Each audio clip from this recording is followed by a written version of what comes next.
นมเค้กអីក៏ស្អាតមែនម៉ែ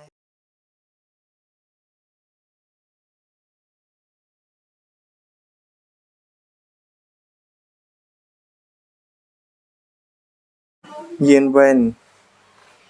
ថ្ងៃហ្នឹងគឺជាថ្ងៃខួបកំណើតរបស់កូននំមួយណាដែលកូនចង់ញ៉ាំម៉ាក់នឹងទិញឲ្យកូនម៉ែខ្ញុំអត់ចង់ចំណាយលុយទៅលើនំខេកហ្នឹងទេ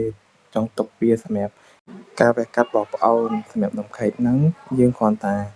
បន់ស្រន់បានហើយខ្ញុំសង្ឃឹមថាប្អូនខ្ញុំនឹងជាឆាប់ខ្ញុំសង្ឃឹមថាគ្រួសាររបស់យើងនឹងនៅជាមួយគ្នាជារៀងរហូត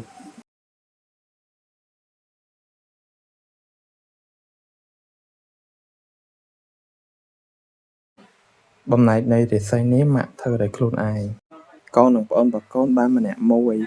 នេះគឺដើម្បីឲ្យគ្រួសាររបស់យើងបានរស់នៅជុំគ្នាជារៀងរហូត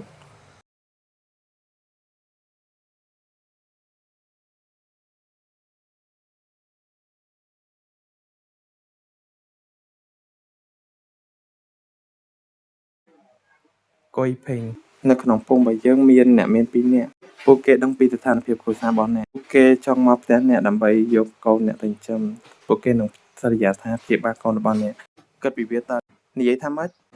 ពួកគេគឺជាផ្នែកមួយនៃខ្ញុំពួកគេគឺជាកូនរបស់ខ្ញុំនឹងមិនឲ្យពួកគេទៅឆ្ងាយនោះទេគួយខ្ញុំដឹងថាឯងមិនចង់បោះបង់កូនទេតែកូនរបស់ពួកឯង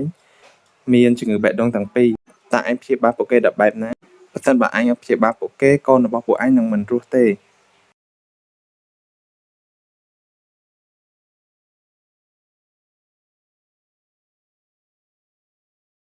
ខ្ញុំនឹងមិនបោះបង់ពួកគេនោះទេទោះបីជាខ្ញុំត្រូវលក់អ្វីទាំងអស់លក់ឈាមលក់កលៀនខ្ញុំនឹងធ្វើអ្វីគ្រប់យ៉ាងដើម្បីរក្សាពួកគេទាំងពីរប៉ុន្តែ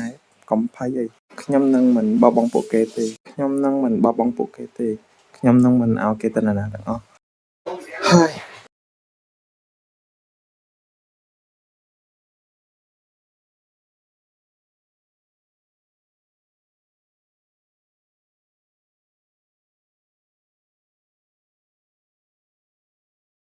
បងប្រុស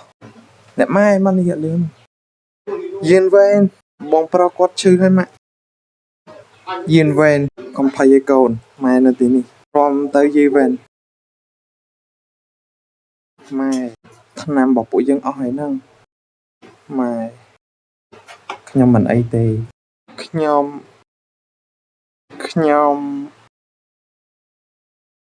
យីវ៉ែនបងប្រុស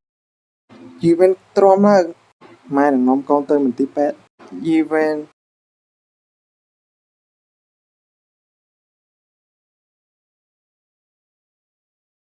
ម៉ែនឹងនាំកូនទៅមន្ទីរពេទ្យ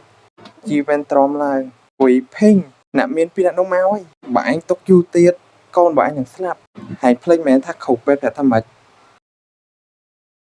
ស្ថានភាពកូនស្រីរបស់នាងអាចទ្រាំបានយូរឆ្នាំទៀតប៉ុន្តែកូនប្រុសរបស់នាងវាធ្ងន់ធ្ងរណាស់ពេលក្រោយកូននាងឈឺវានឹងខ្លាំងជាងមុនបើសិនបើគ្មានការវះកាត់ទេគេអាចរស់បានយ៉ាងច្រើនតែ7ថ្ងៃទេគួយភេង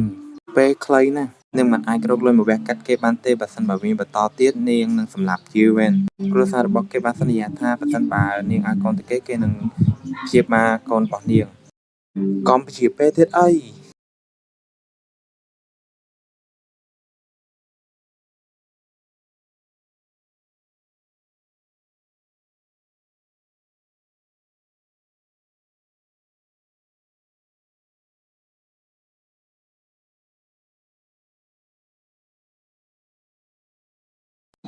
ម៉ែតើម៉ែចង់យកបងប្រុសទៅណាម៉ែ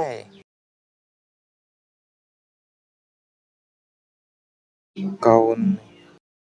អ្នកទាំងពីរយកគេទៅឲ្យឆ្ងាយម៉ែ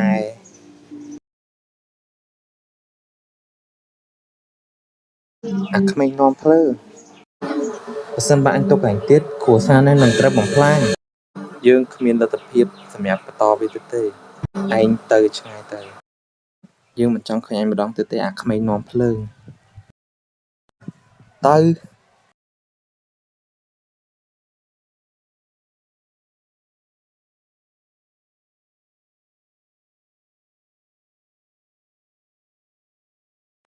មានរឿងអីកើតឡើង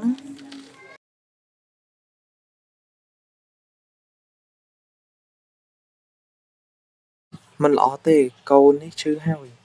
យកគេទៅមន្ទីរពេទ្យលឿនចេញឲ្យលឿនបើល្អកុំត្រឡប់មកវិញនៅក្នុងជីវិតនេះម៉ែខ្ញុំចង់បានបងប្រុសត្រឡប់មកវិញយើងវែងឲ្យម៉ាក់សុំទោសវាជាកំហុសរបស់ម៉ាក់ឲ្យម៉ាក់សុំទោស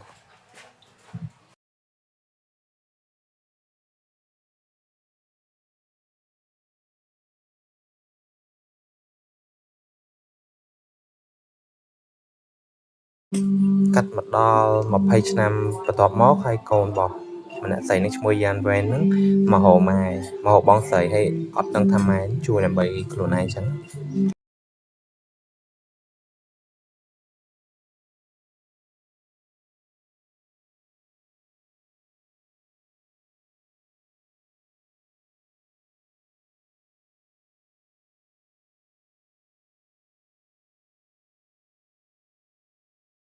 លោកម្ចាស់ពួកយើងធ្វើតាមអ្វីដែលលោកបានប្រាប់ហើយពួកយើងរកឃើញវិនាទីនេះប្រហែលជាផ្ទះរបស់លោកម្ចាស់នៅពីក្មេងពី20ឆ្នាំមុនយើងបងមកវិញមករកប្អូនហើយយើងវែងយឺតតងសប្តាហ៍និមិត្តរបស់បងមិនអាចត្រូវទឹកបានទេប៉ាតើពួកយើងនឹងបានឃើញលោកយាយឆាប់មែនទេកូនត្រូវចាំថាថ្ងៃនេះពួកយើងមកទីនេះដើម្បីមីងរបស់កូន20ឆ្នាំមុនបន្ទាប់ពីគេបានបបងខ្ញុំចោលខ្ញុំមិនមានតំណែងជាមួយនឹងនាងបន្តទៀតទេក្មេងងំភ្លើងបើខ្ញុំទុកឲ្យបន្តទៅទៀតអាចនឹងធ្វើឲ្យគ្រួសារនេះរលាយអ្នកទាំងអស់គ្នាជួយ follow ហងដើម្បីមើលពាក្យត